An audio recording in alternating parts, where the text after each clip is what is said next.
Greetings, family. This is Sharu with the Astro Weather Update at sunset this time.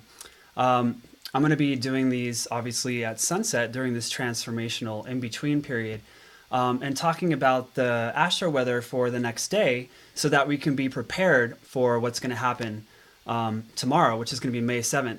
And it's a very special day. It's actually one of the most auspicious days in astrology and in Vedic astrology. It's known as Akshaya Tritiya, which is basically Akshaya means that which doesn't decay, that which goes on forever, ultimately. And so it's an incredible day for starting anything, and I'm going to really get into it here, but it's a day of prosperity. Pretty much any kind of activity that you do is said to be successful or undying, or it'll keep going ultimately. And Tritiya is the third lunar day. And so, we don't want to start things so much on the new moon. There's no light, so it's more inward, right? There's not as much awareness. And so the technology or the science around starting something about the third, fourth, or fifth day after the new moon, because as you can see, it starts to gain light and also starts to gain momentum. And so anything you plant seeds in start to grow and have that particular momentum. And so one of the biggest things that people do is buy gold on this day. It's like increasing your prosperity, multiply it a crore, like 1,000,000 times, they say.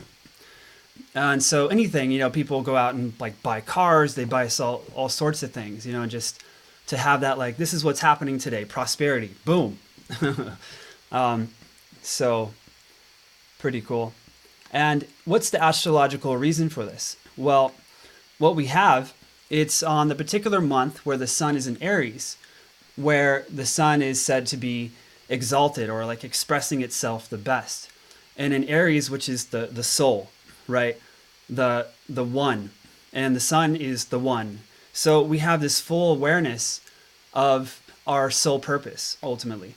And a lot of times, and most of the time and every time with the sun, it also represents career and like the external things in life. And so we have full awareness with the external, with the sun in Aries. And then we also have the moon exalted in Taurus, right? We feel, we know what we want. We can feel this fulfillment inside. And so we're going to be more in tune with, are we fulfilled in life, right? Are we doing what we want to do, right? So that's the main reason behind why it's such an auspicious day, because we have this balance of the external life and our internal life, and being in full awareness of that, really knowing what's going on. So within that, it's a really good day to be doing what you want to be doing in your life, right? They say even like it lasts for the whole year. And so whatever your purpose is, whatever your dharma is, and doing that, or journaling about it and just visualizing things, it's a really great day for that. And so going into that internal realm and knowing it is that what you want, right? And that's what you desire, and that's what good karma you want to create in your life. But also externally as well, to be doing good in the world, doing good deeds, right? Like donation, for instance, or giving something of yourself, or serving, right? And so that's another beautiful thing to do tomorrow. But ultimately we want to do what just makes us feel so good. And it's funny, I get a lot of that I look like Nicolas Cage. It's really funny, but here he is being fulfilled, right? This is how you want to be tomorrow. You want to be like that. Oh my God. And so, like I said, anything that you want to start, right? There isn't, they say, like a bad time during this day to do anything. So pretty incredible period tomorrow. to be doing what you do and doing it with exuberance, right? And so a great Kundalini yoga meditation is the art of creating creativity ultimately. And it's this, the HUD mantra is like this green abundance energy, right? And so in this meditation, you actually visualize that spring green color.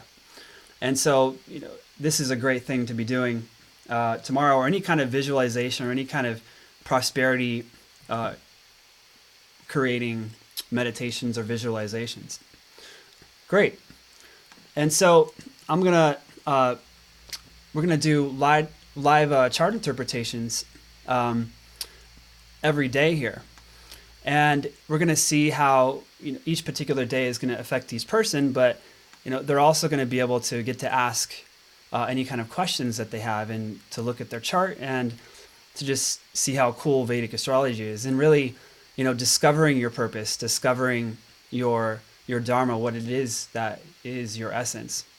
So let me go ahead and call him up here, and then we'll pull him on. Okay. And while we're pulling him up, I'll just do a prayer here.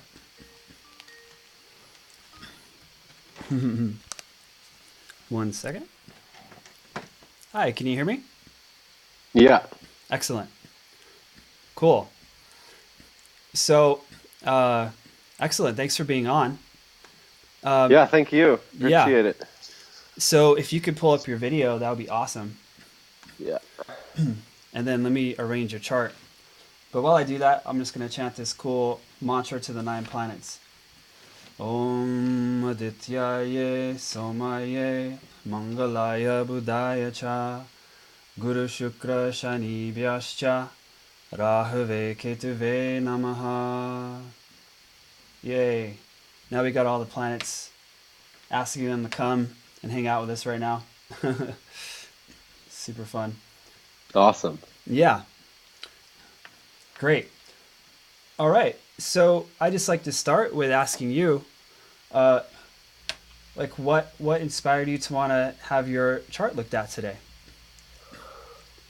Well, there's just so much. It just seems like there's so much going on right now, like with so many people that I'm connected to and just like aware of. And right now for me, it's a really transformational time, and it's not always comfortable, but I just feel like it's all kind of lining me up to be where I need to be, doing what I need to be doing, and so getting a more refined insight on what's been happening just was a really attractive idea. Yeah, right on. Perfect. Yeah, so anybody else out there that wants to do this live chart interpretation, the link's right there. And you just go to my Facebook group and I'll add you, and then I'll put you in queue to have your chart read.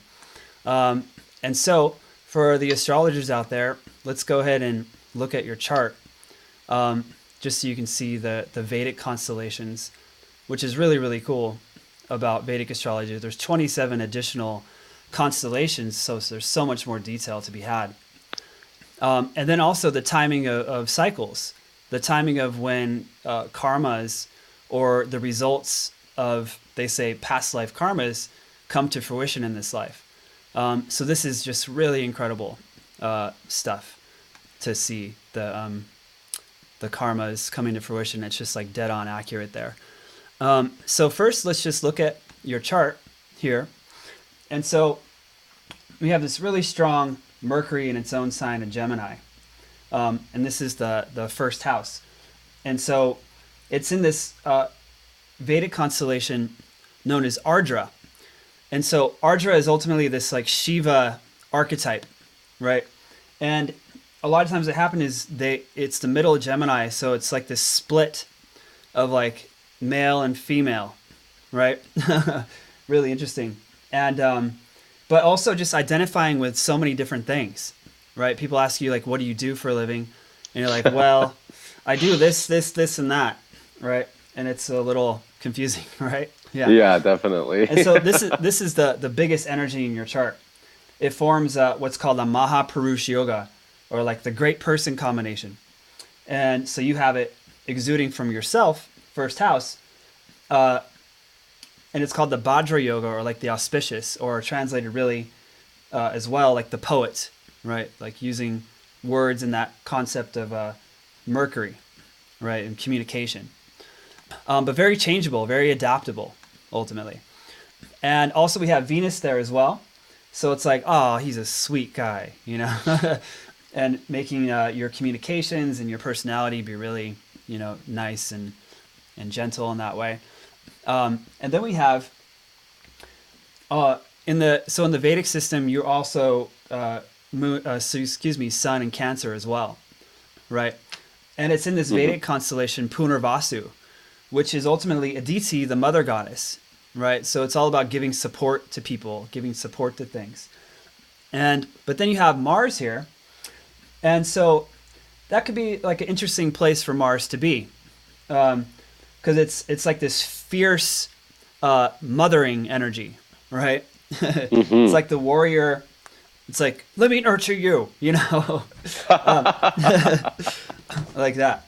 And you have this really one of the most successful game shows, Wheel of Fortune. You have Merv Griffin's Mars, where he had it in the second house of money, and he was the richest man ever, and or excuse me, not ever, but like in like game shows, I forget that part, but he still practiced the piano every day and sang every day, you know. And they're like, "You're so rich. Why are you still doing that?" And he's like, "Well, because I might be out of a job someday, right?" And it creates this like little bit of like insecurity with money, right? Of like, "Ooh, I just want more," and there's like never enough, and it just creates that kind of I just have to get more resources, more food, more nourishment, right? I don't know. Can you relate to that at all? Yeah, yeah, definitely. Especially right now, going through a major transformation in terms of sources of income. So it's definitely like the desire is to like for it to be something that can like come to me and then broadcast out from me to others. And so I'm just working on being able to receive so that I can spread it out. Yeah. Right. Yeah.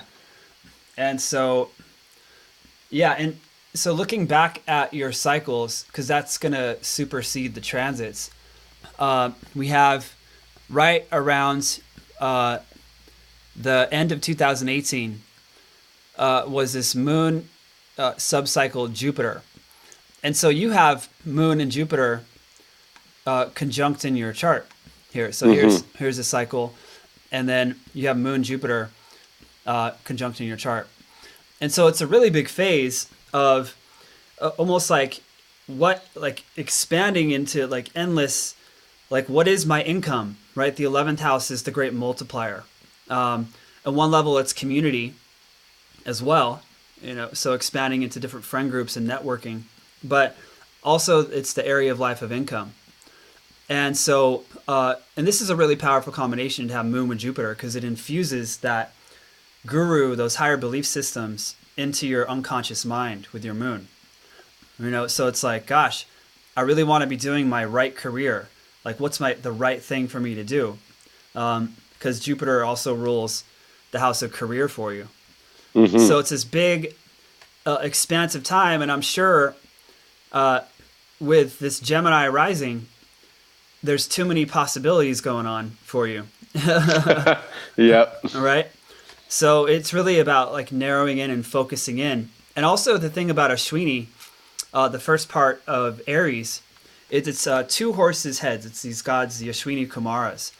And a lot of times I see with Ashwini people is that it's like two horses going in different directions, right? So you want to get those horses galloping in the same direction. And so I'm seeing this a lot of that kind of split energy going on for you. And so it's just like really doing a lot of visioning and figuring out what's the one thing for you. And that might be impossible for you to do, but you get the point there of being able to narrow in and focus. right? Yeah. On the one thing. And so what's also going on is that the eclipses just moved into your first house and seventh house axis. So it's really creating even more like excitement and compulsion, like, oh, what am I doing? Right? And what's happening? And it's just making things a little bit more, ooh, I gotta, like, I can't quite grasp it. I need more and more of that. So a lot more inward time would be really good to just keep yourself oriented. And of course, speaking to teachers and guides and such to help you just point in the right direction, just kind of check in with people like that as well. So yeah, the first eclipse within the Gemini Sagittarius axis is going to be July 2nd and July 16th. So during that time, you don't want to really make any big decisions, and that's just general for any eclipse. But for you, it's a real big time of defining yourself, defining what you're doing. So yeah, but I would say the eclipses, the eclipse points, the Rahu, the north node, and the Ketu, the south node, moving into that the first house, seventh house axis has really caused a lot of destabilization within your perspective of where to go.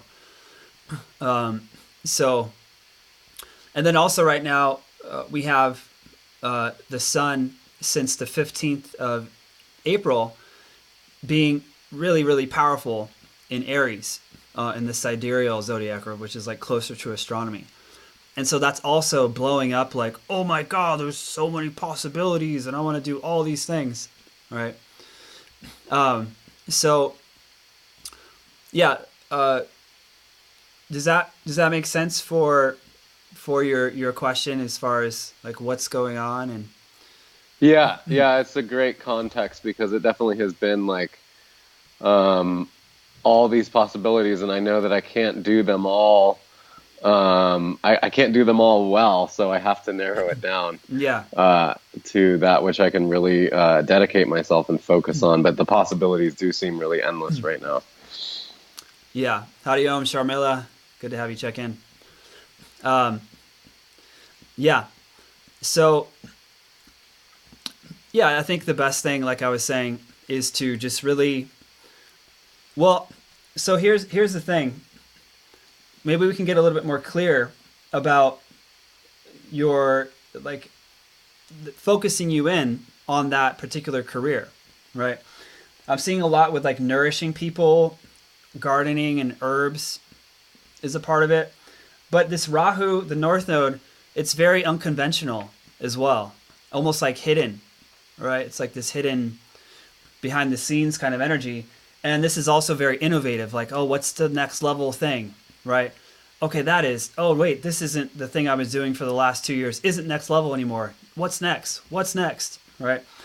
So that's something to, integrate with as well. But, and also just wanting things quickly, like the Jupiter is the career planet here. And, wanting to reach things really fast. So I'm seeing that as well. And your sun is another indicator of career, and you have it in that place of the mother goddess, which is like giving support to things. It's literally this symbology of things that are dry and then making them wet. It's like giving that abundance to the earth, and it's like the light after the storm, right? And all the abundance of things. So yeah, I don't know if you care to share live here what you're thinking about with career. But yeah. Yeah. So basically, what I've been really focusing on the last few years is I have like a physical product that I have been working on. There's been a lot of blockage and a lot of obstacles, but it's basically like a really, it's a health supplement that I experienced a lot of healing in my own physical body with, and have been able to like see the results in other people that have really developed a disciplined relationship with it. Mm-hmm. And it doesn't seem like it should be the main focus, but it's definitely that which will provide the resources for the other things that I want to focus on, which is very much to me like what feels the most clear for me is things related to teaching and sharing. I guess like philosophy would be like part of it, but it's more about like sharing practical ways to empower people that are empaths and that are operating from their heart center to Yeah. have more power and influence in the world. Yeah. Great. Yeah, it's powerful. So, but it's almost like to pay the bills, so to speak. You're developing this like herbal kind of product, right? Or some Yeah. kind of yeah. Yep. Great. Yeah. Cool.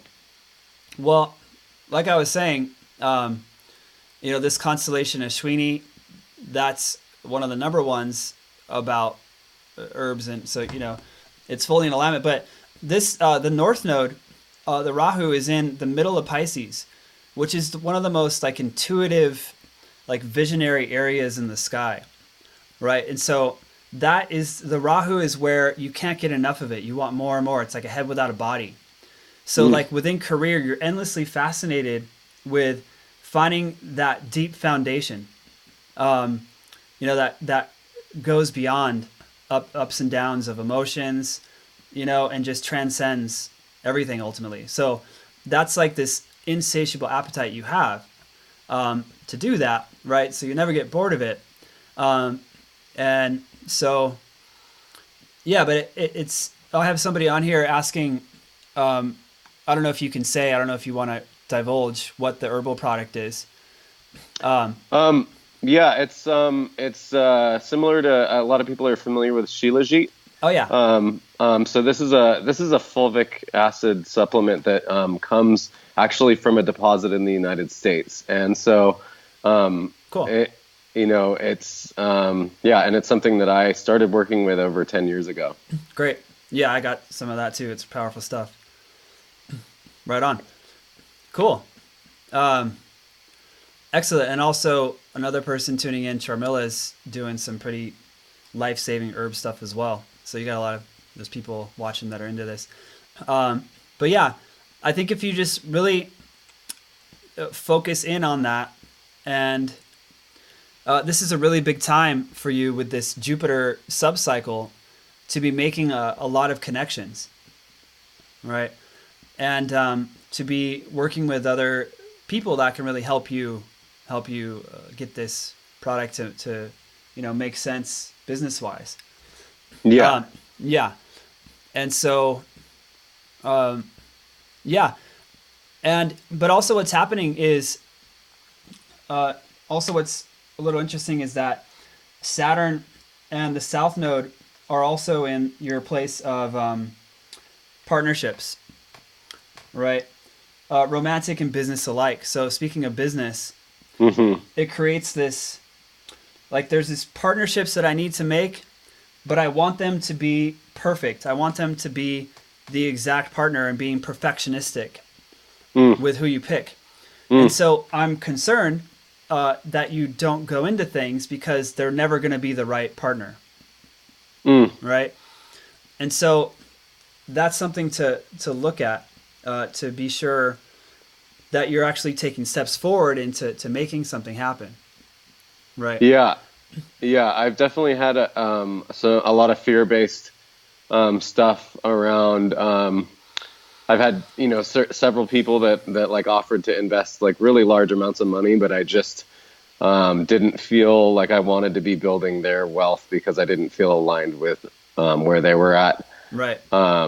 And yeah, but I can see where there's definitely a lot of like hesitation about how to partner, Hmm. um, and that's been reflected both in romantic and business stuff lately, big time. Right. Yeah. Well, it's gonna stay a pretty extreme tight conjunction um, all the way through October, and uh, Saturn stays here till January, and then the South Node stays for like another like year and a half, right? So, uh, yeah, it's like we need to Saturn is where our homework assignment is, for instance. Mm-hmm. So like in partnership. Mm-hmm. Yet with the South Node, we want to withdraw from it, right? Mm. We want it to be this perfect thing, and so we're all kind of walking a tightrope in some certain area of life, right? And so you have it in a pretty impactful one, dealing with who you're talking to right across from you, right, in your partnerships. Mm-hmm. And so it's just more of that internalizing energy, to really listen within. And that's really the superpower of your Vedic birth star with Jupiter is Ashwini, is to be able to close the eyes and to know the answer. There's even a myth where the Ashwini Kumaras, they can be like tricksters, and they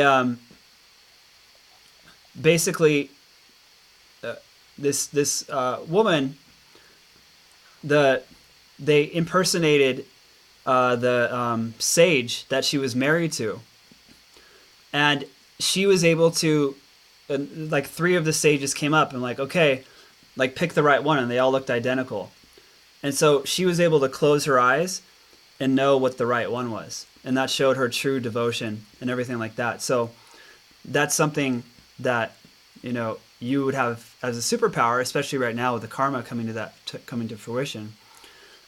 So really tapping in and using all of your divination techniques, or just tuning in and knowing what the right partner is. Mm.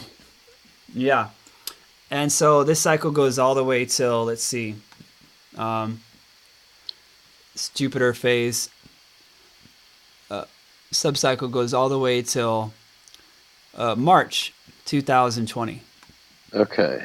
Continues Yeah. March 2020. Mm-hmm.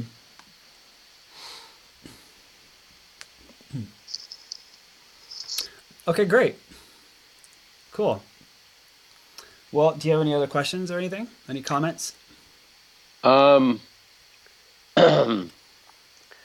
uh, yeah, not really. That it was very illuminating, and I feel like just kind of clicked everything that I had been kind of that I've been thinking about in these last few months and weeks, into a lot of clarity.